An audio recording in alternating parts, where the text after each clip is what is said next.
There's nothing greater. That the grace of Jesus is greater than anything else, and that we've been using that equation. You know, in math, it's either greater than or less than, right? And you know, those symbols, those sideways carrots, and such is the case for grace. And grace is greater than whatever.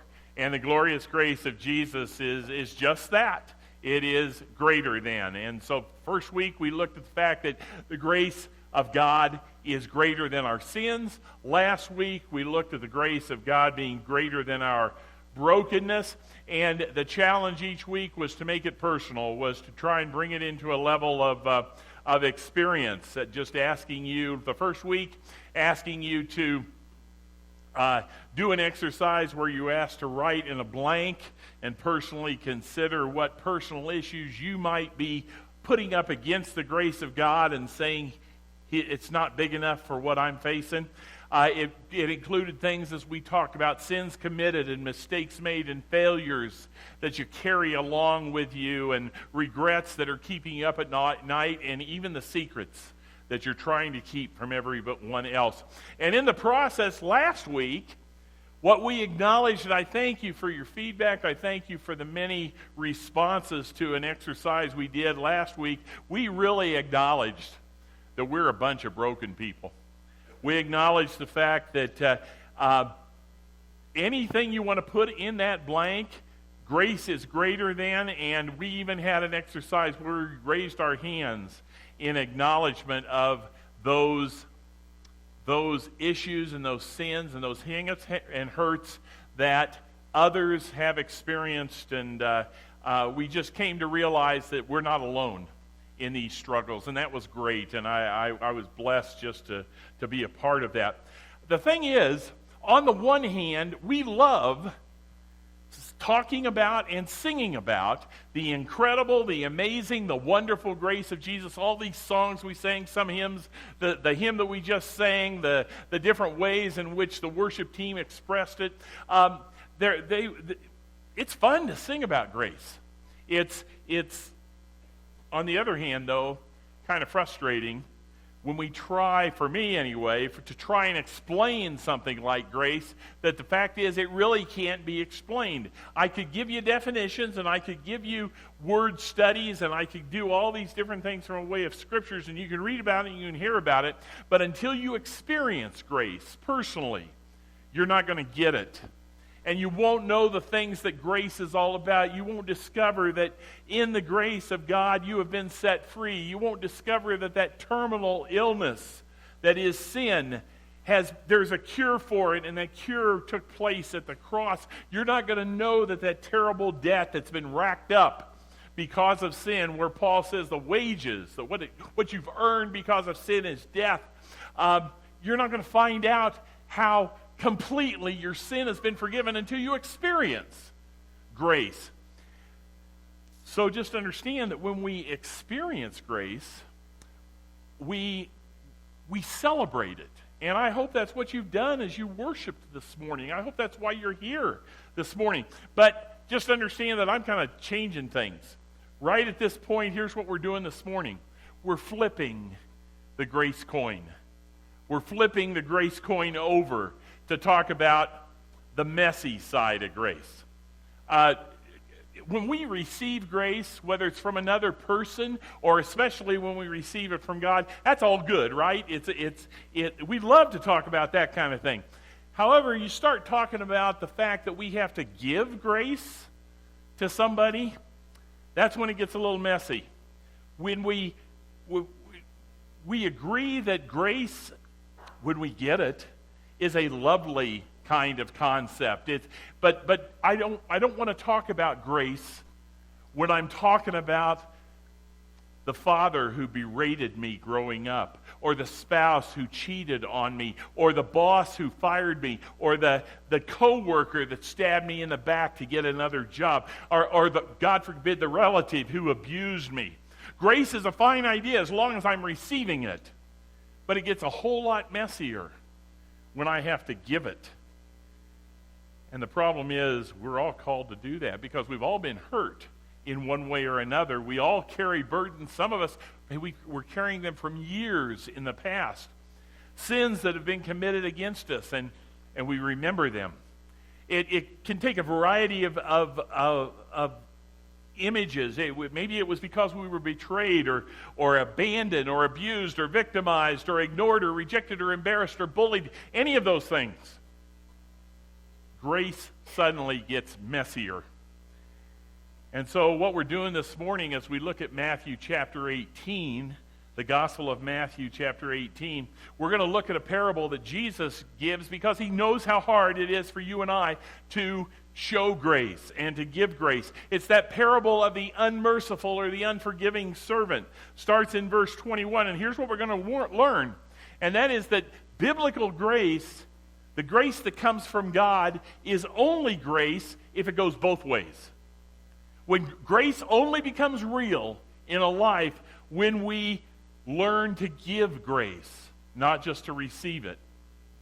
And you know what I know, just because of pushback of previous messages, I know that this idea makes some people really uncomfortable. Uncomfortable because Jesus is suggesting that the litmus test for the reality of the gospel in your life is, are you a graceful person? Are you a grace-filled person? The extent to which you give grace and forgiveness to someone who's hurt you bad and deserves it the least, it's in that moment that you understand whether God's grace in your life is a reality. And so we're looking at Matthew 18. It starts in that verse 21 where Peter comes to Jesus with a question. And just like all of Peter's questions, it's a loaded one. The thing is, it's a general question. And if it were just a thought-filled question, if it was just something, Jesus, I was wondering the other day while I was doing my Bible study, it might be one thing. But I think that Peter has a specific story behind this question. Something that motivates him to ask this question of Jesus. Peter comes to Jesus and asks, Lord, how many times shall I forgive my brother or sister who sins against me? Up to 7 times? You see what he's asking? It's a math problem. It's an equation of sorts. He throws something out there and he says, is 7 times greater than grace? And you know, Peter probably, you know how Peter is from other stories we know about him. Peter probably thinks he is being pretty gracious.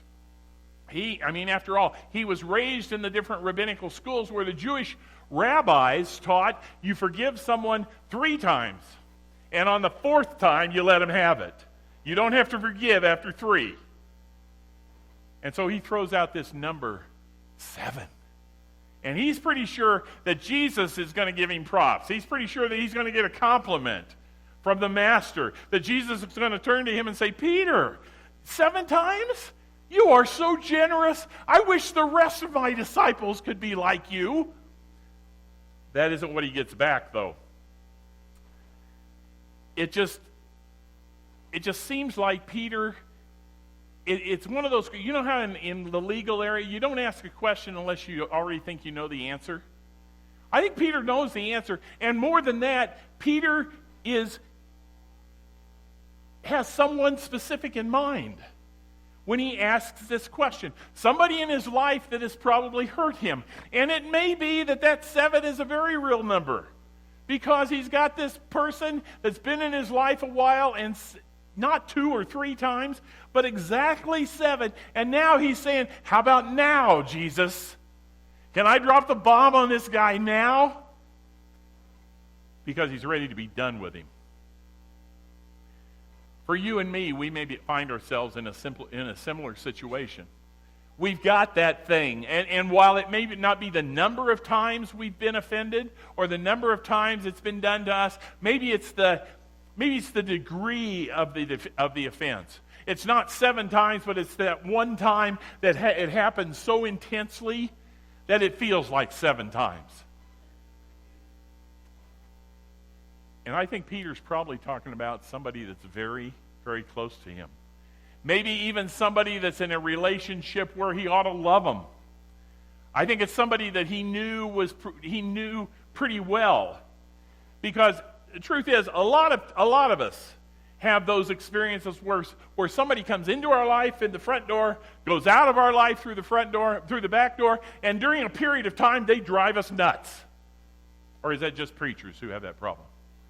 But they come in and they go out and they leave this path of destruction and devastation, but it's to the great praise of the best phrase in the Scriptures. It came to pass. It didn't come to stay. However, the people who usually hurt us the most are usually the people we love, right?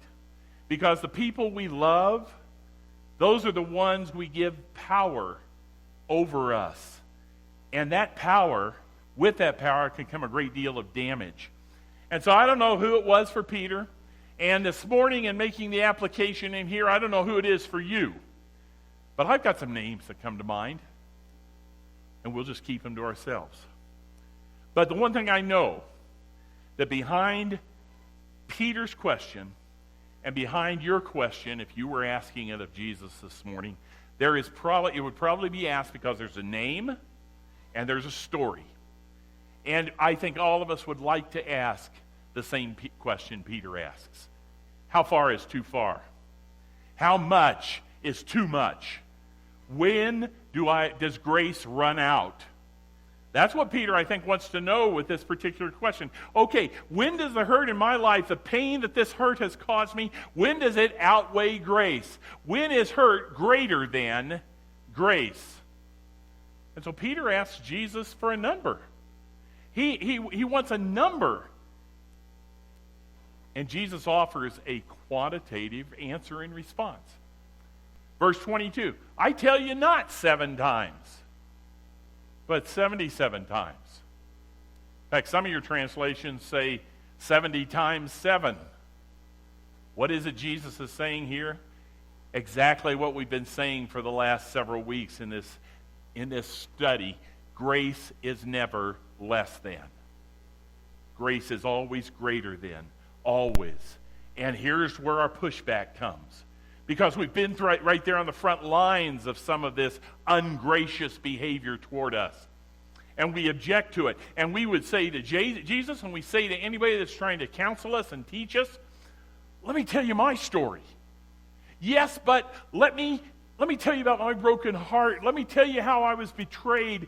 Let me tell you about the pain. Let me tell you about the injustice that I've suffered. And you know what Jesus says? It doesn't matter. Grace is greater. And so that's where we are. As a Christian, intellectually, cognitively, we may say, yeah, I believe what Jesus has to say is true. If Jesus says grace is greater, if Jesus says 70 times 7, then, well, I guess it's true. But it sure doesn't feel true. And it sure doesn't feel like it's something we can do. And it feels like, on our own experience, that we're getting a quart low in grace. And grace is beginning to run out. And so Jesus understands that the quantitative question or answer is not really going to be enough for Peter and probably not enough for you and me, just to know it's 70 times 7 or 770. Jesus gives us then a parable. An earthly story with a heavenly meaning, a little story with a lot of truth, a story that has one important thing to help us emotionally get our heads around this truth, and so that we can see that grace is greater than anything. And as he tells this story, the admitted response is that this is a very unsettling story.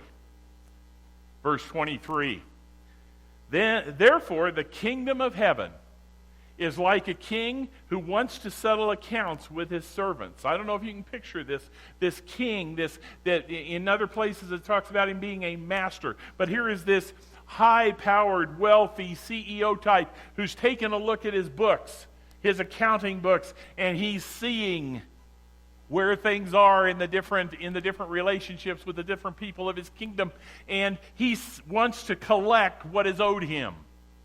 And verse 24 says, he began the settlement, and a man who owed him 10,000 bags of gold was brought to him. Do you understand that's a lot of money?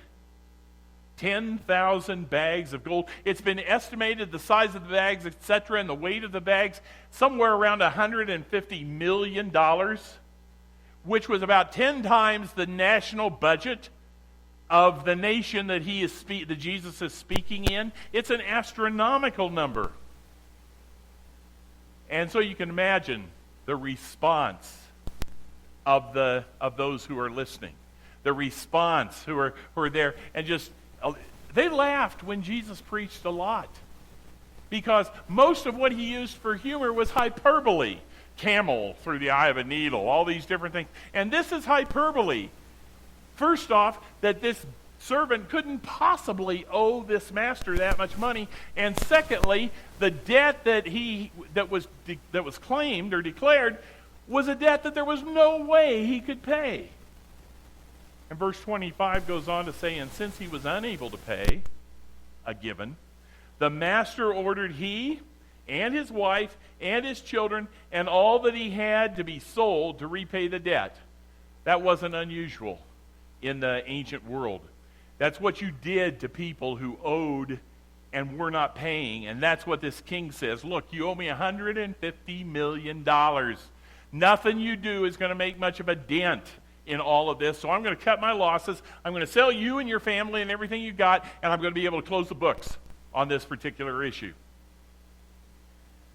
Can you understand that just in these opening verses, what Jesus is wanting us to catch very clearly right at the start, that our standing before God is one that all of us have sinned, and that sin has racked up so much debt that we can never repay it.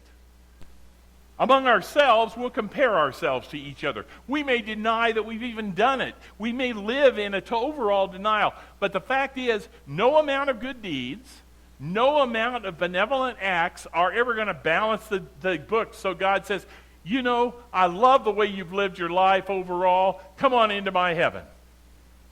God's just not going to do it that way. And Matthew 18 is a reminder of what the Bible says elsewhere, and that is we all owe a huge debt because of our sin. The very first step in the Roman road is Romans 3:23. All have sinned and fallen short of the glory of God. James, in his epistle, talks about the fact that we've all sinned because if you are guilty of breaking one of the commandments, you are guilty of breaking them all. That makes you a lawbreaker. It's a huge debt. And there's no sense, even if we can deny it to each other, there's no sense in trying to deny it with God, because the Bible also tells us that God keeps a track of everything we've ever said, everything we've ever thought, everything we've ever done. And all the things that we think we're getting away with because no one else knows about, the Bible says that there's nothing in all of creation that is hidden from his sight. Anytime he wants to, he pulls up our account. And he sees this huge debt, a debt that we can't repay. So you understand what's being laid out as a premise at the beginning of this parable? And then back to Matthew 18, verse 26, the servant is confronted by the master. And it says the servant fell on his knees before him. Well, what else are you going to do? He begs the master, be patient with me, and I will pay back everything. No, he's not. It's ridiculous. There's no way he can pay that back. There's no way he can make it right. There's no way he can balance the books. And so Jesus, in this parable, is using this astronomical number just to make the point that repayment is not an option. And then this amazing verse 27. But the servant's master took pity on him and canceled the debt and let him go. Any of you forgiven a $150 million debt recently? Yeah? No. He just cancels the debt, and then he says he lets him go. What an incredible act of mercy and grace. I mean, we may be gracious when we extend the loan, or when we reduce the interest, or we make lower monthly payments. But he doesn't do any of this. He cancels it, and he erases it, and he lets them go. Now, this is a great parable up to this point. But it's in verse 28 that this very unsettling story takes that disturbing twist, because it says that when the servant went out, he found out that one of his fellow servants owed him 100 silver coins. You know how much that was? $20. $20. Now, if you've never heard this story before, then you may think you know what's going to happen, because after all, he's just been forgiven this amazing amount of $150 million. Of course he's going to show mercy. Of course he's going to show mercy, because he's just been shown mercy. Instead, it says he grabbed him and began to choke him and say, "Pay back what you owe me." This is a weird picture to me. The guy who's been forgiven $150 million refuses to give $20 worth of forgiveness. Gets physical with him, grabs him by the throat, demands to be paid back. And in verse 29, it's almost like you're reading verse 26 again. His fellow servant fell to his knees and begged him, "Be patient with me, and I will pay it back." That's the exact quote that he said to the master just a few minutes earlier. And this second servant is asking for the same grace that the first servant received, except in a much lesser degree. Verse 30, but the first servant refused, and instead he went off, and he had the man thrown into prison until he could pay the debt. Now, verse 31 gets overlooked sometimes, and I think it's important that we at least listen to it and consider its ramifications for us in the church, because it's something that's very easy to overlook in this story. Verse 31, when the other servants saw what had happened, they were outraged, and they went and told their master everything that had happened. See, Jesus is saying that it was his fellow servants who reported him. They had seen how much grace had been extended, but this guy had refused to give it himself, and they're outraged. Why? It wasn't them. It's because, and here, church, is where the application is to all of us, it's because they lived in a community together where they understood that they had a master and Lord who didn't treat them as servants, but instead treated them as sons and daughters. They had a master who was over the top benevolent and gracious and generous, and realized what a great community it was to live in. And so when one of their own received grace but refused to give it back, it affected the community. And that was a big problem. And they are outraged. And church, I just think that should be an appropriate response for us. When we see someone in our community who's received grace but refuses to demonstrate it, we should be outraged. And I realize it may be a little counterintuitive for us to be talking about outrage and a call to outrage when we're teaching about grace.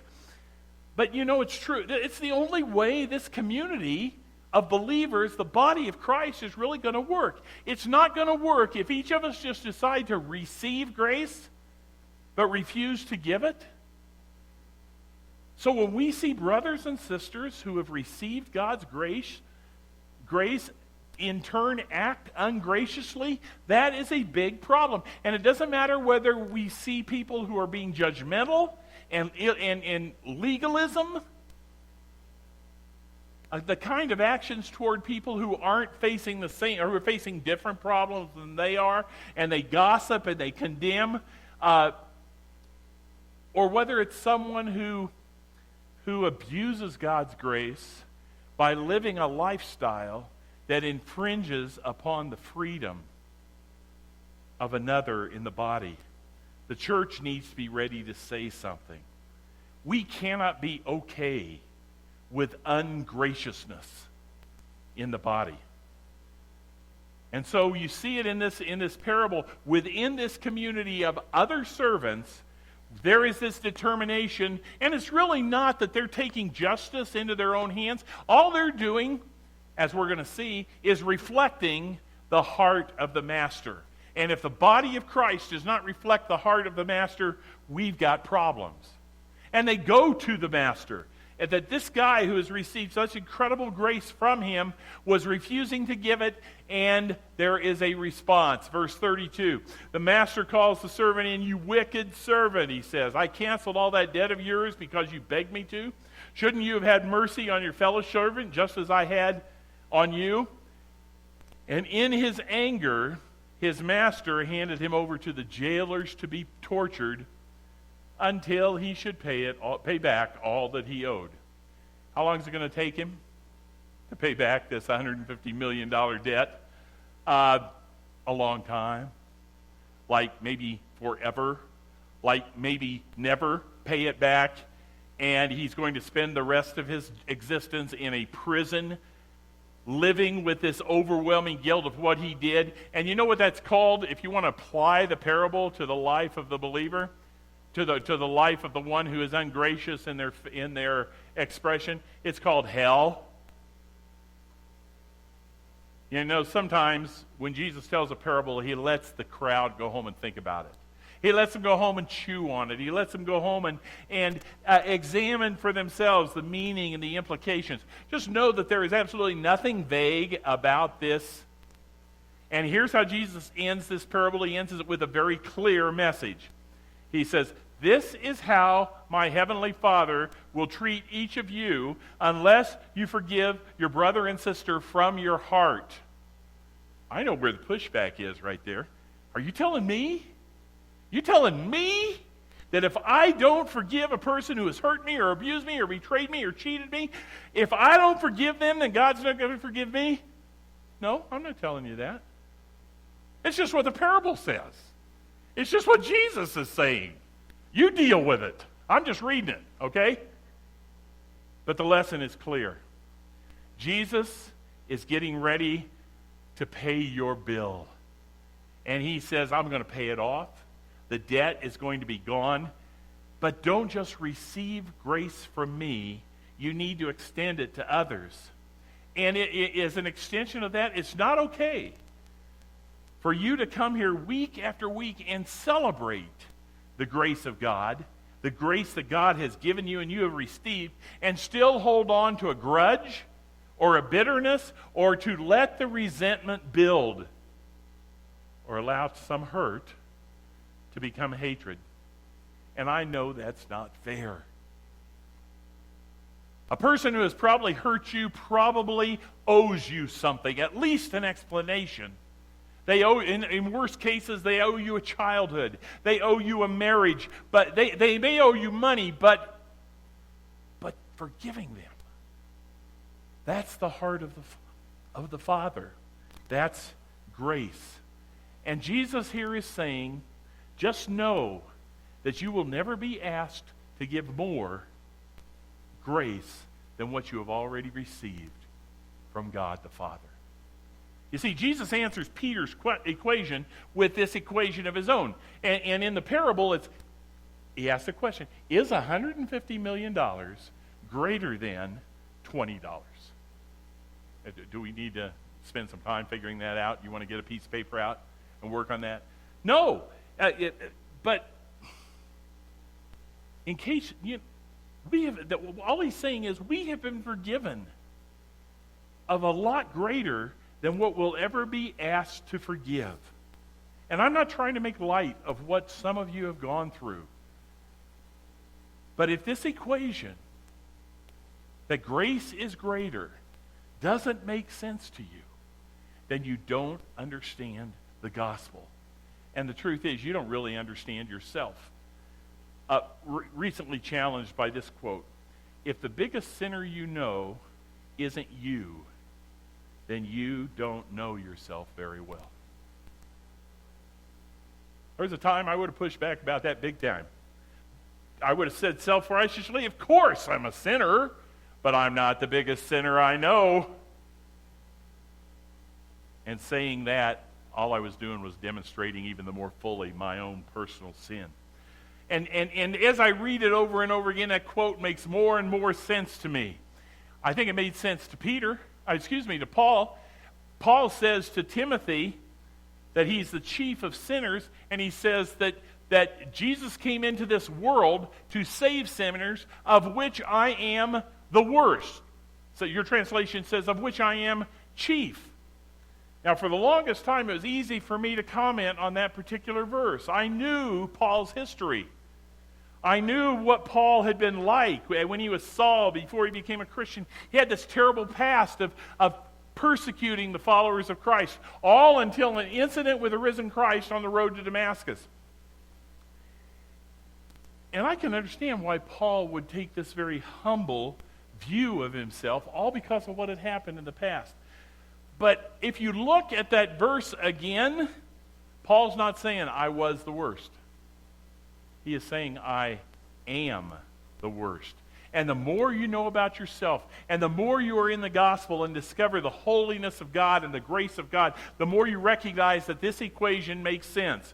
Grace is greater, God's grace is greater than any grace that you're going to ask to show to anybody else.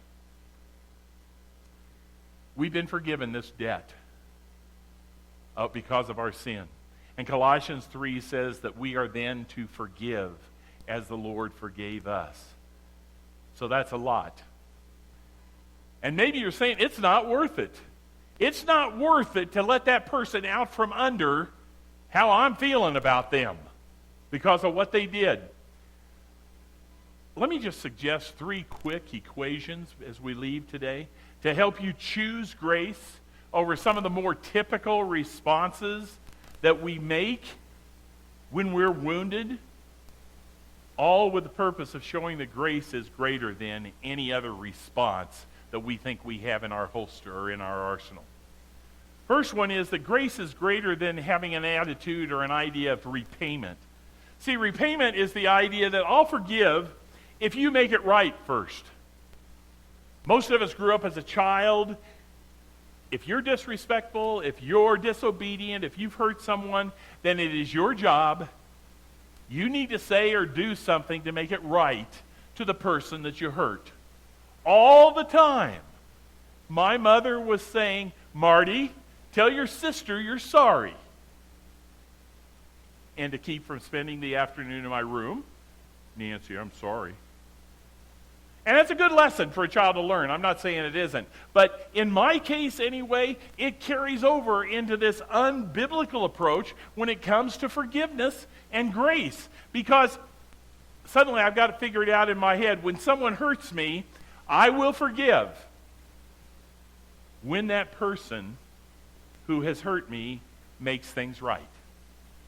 And I would say, when you do something, when you say something to make things right, then I will forgive you. You know the problem with that? It's not forgiveness. And it's not grace. It's justice. And yes, we naturally want repayment. But what do you do when the way in which you've been hurt, nothing can be said or done to make it right? Some of you have already been through that. If you haven't been through that in your past, it's going to happen to you. Someone will do something to you so wrong and so hurtful that you know there's nothing they can say. You know there's nothing they can do to make it right. And Jesus would say that's when grace has to come in. Verse 27, again, the master canceled the debt. He erased it completely. He didn't just extend the note or make it interest only.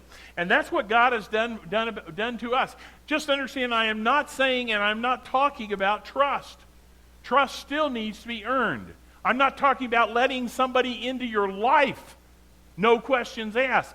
But grace is choosing to offer forgiveness that has not been earned or even asked for. And when you decide that giving grace is dependent on the person who hurt you in order to make things right, you need to find a new word, because that's not grace. Secondly, grace is greater than revenge. And here's where most of us settle, isn't it? For at least a time. Revenge says, I'm going to hurt that person the way they've hurt me. And that's what a lot of us do. We spend maybe our whole lives with that particular approach towards certain individual. I've heard it referred to as sitting in God's chair.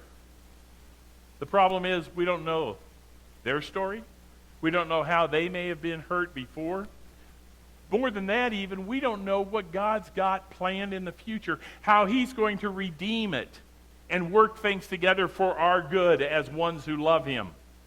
So when you decide that you're taking things into your own hands, you're playing God. And Romans 12 says, don't take revenge, but leave room for God's wrath. God's madder about some of this than we are. But we have to be willing to release the right to retaliate so God can work. And we've got people in our life that we need to release and let them go. Leave it to God. Acknowledge that God's got this. And I know what your response is. It's been mine often. It's not fair. It's not fair. They don't deserve to be released. I know. I know they don't deserve it. But let it go. It doesn't mean you're not going to hurt. It doesn't mean that you're not going to feel pain from time to time. But let me just throw something out as an illustration that's not really just a hypothetical. Can you think of another story in the Bible where someone took your pain and suffering and said, I'll take the consequences of your sin upon myself? Is there any story in the Bible? Yeah.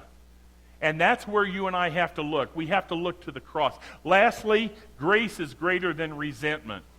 Resentment is something that you know all about, but maybe others don't. Because resentment is when you keep your mouth shut, but you just get more and more angry inside. And that's the way a lot of us handle hurt. Especially from the people that are closest to us.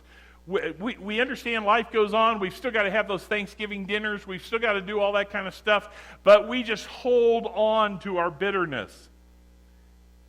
And maybe it's a lot of little things that have built up and we just nurse the overall offense. But every time we nurse it, we relive it. And too often we're inclined to just hit the rewind button and hit the playback button in our head. And suddenly we remember how that person took advantage of us, or disrespected us, or mistreated us, and quietly we begin to seethe and we get angrier and angrier. But when you choose anger and when you choose resentment, the parable tells us who ultimately pays for it. You do. Someone explained resentment as you drinking a bottle of poison and waiting for the other person to die. Works about that well. That's not very effective. So let's remember that first servant in the parable. He was forgiven $150 million. He refused to forgive $20, and he gets the second servant thrown into prison. But who pays for it in the end? Verse 34, he is handed over to the torturers. That's how it works. You punish your offender. You say they deserve it. You make them pay for it. But who ultimately pays for the bill? We do. And we just sang that last song, that Matthew West song about forgiveness, where it says that the prisoner that you really free when you forgive, the prisoner that you really free is you. And that's the perspective I think Jesus wants us to take. You're never going to be asked to forgive more than you've been forgiven by God through Christ. Only grace is greater than your sin. But it's also only grace is greater than the sins others have done to you. The sins that they have that have caused hurt and wounds deep. The sins that have caused the pain that is so real and so tangible. Through grace, we owed this enormous debt to God, but through Jesus, it was wiped clean. Our records are exchanged with the records of Jesus. That's a fair trade, right? Not for him. All we like sheep have gone astray. We've turned everyone to our own way. We have got a pile of sin on us. And Isaiah 53 says, but the Lord has laid upon him who has no sin has laid upon him the iniquity of us all. What does that leave us? Nothing. Righteous and viewed holy before the holy God. And that's us now. That's what we've received because of Christ. And that's what we are then called to give. So let me wrap it up with a challenge, maybe a key to how you give grace when it's hard and when it's messy, and it's this. Stop thinking about what's been done to you and start thinking about what Jesus has done for you. That's not easy. I admit, it rolls off the tongue, but it's not easy. But the only way to make that happen is for us to let grace take over and stop thinking about what's been done to us and replace it with thoughts of what's been done for us. And the reason for that is if you can understand what's been done for you, you will have the grace to forgive what's been done to you.